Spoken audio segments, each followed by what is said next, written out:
Quick camera check. There I go. Some setup, this, isn't it? Right, cheers, boys. Cheers. Cheers. Sláinte. Sláinte? Sláinte. We'll keep it pretty informal. Okay. Bit of conversation between the two of you. As I'm involved as little as possible, the better. Oh, right. Yeah. I'll steer you if you get. You want us to just have an argument? We don't like each I wouldn't other. mind you know. it. I wouldn't mind it if you had an argument. Mick Lynch. Hello. Eddie Dempsey. How you doing? I'm good. How are you? We're grand. A little bit hot. Yeah, it is a hot day. I'm delighted to be joined by the pin-ups of the RMT Jesus. on a hot day like this. And I hope that slightly informal chat like this will afford us a little bit more time to be able to understand you guys a little bit better, your ideas, what informs your political philosophy in perhaps a way that the broadcast media doesn't necessarily afford. Okay. So, thanks for coming. First things first, how did Millwall get on at the weekend? Drew. Clean point. That'll do for now. Cork City? 6-1. Chelsea 1-0. Brentford 2-2. I've got a range of Three other teams. clubs to sort all of the audience. Yeah. Any club you want to name, I'm behind them. That's the way it works. Well, That's I how live you in get this to the borough top. there, so I'm quite soft on the Arsenal. I like to follow the Arsenal. It's my son's team. I was going to And they're starting say, off all right. because the other day you told me you're also a Celtic fan, right? Yeah. So a bit more Celtic this week if Millwall didn't get you the result you wanted. Well, yeah, it depends where it's going. You've got to have options, haven't you? Always turn to where there's a win. You've got a diagnosis of the problems in society, right? You've got a To projection. some extent.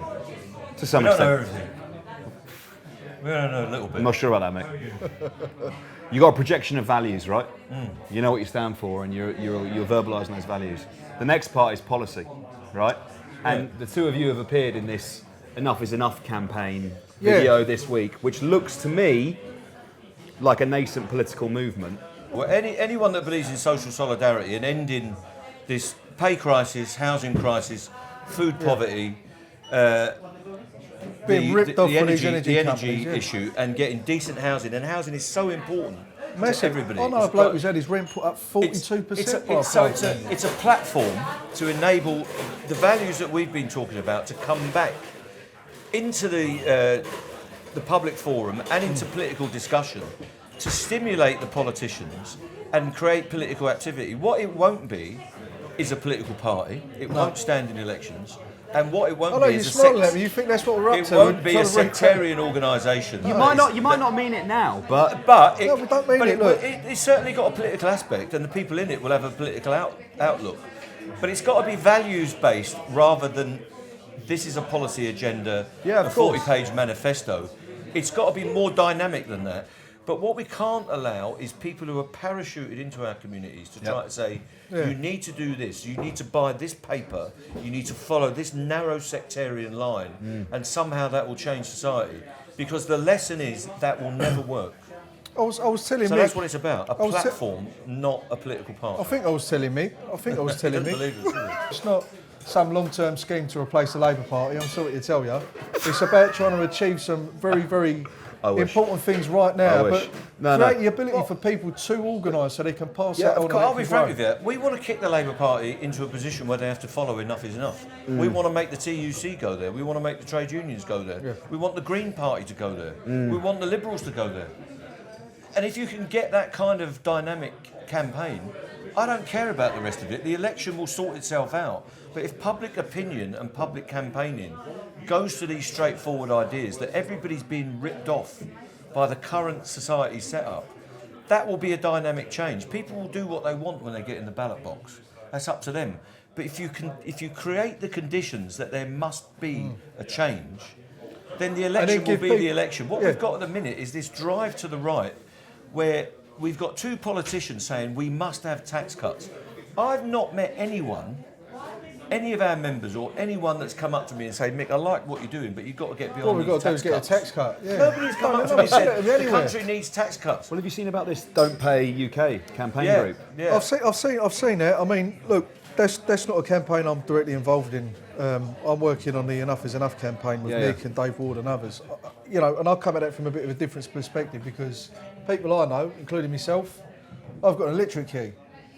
It's not about don't pay. Yeah. It's either you put money on it and pay in advance for your energy, you've got no lecky. or you don't turn the lights on, you don't turn the cooker on and feed So the the kids. people that are most affected by this you've got to be are careful. the around lowest it. paid people who have got keys. And if you don't put another £10 on it, You ain't got you to won't be turn the lights entitled on, to cancel your direct debit. Yeah. The meter just switches They're your not going to turn electricity around and go, off. this person's All your protesting. food is another gonna- skin.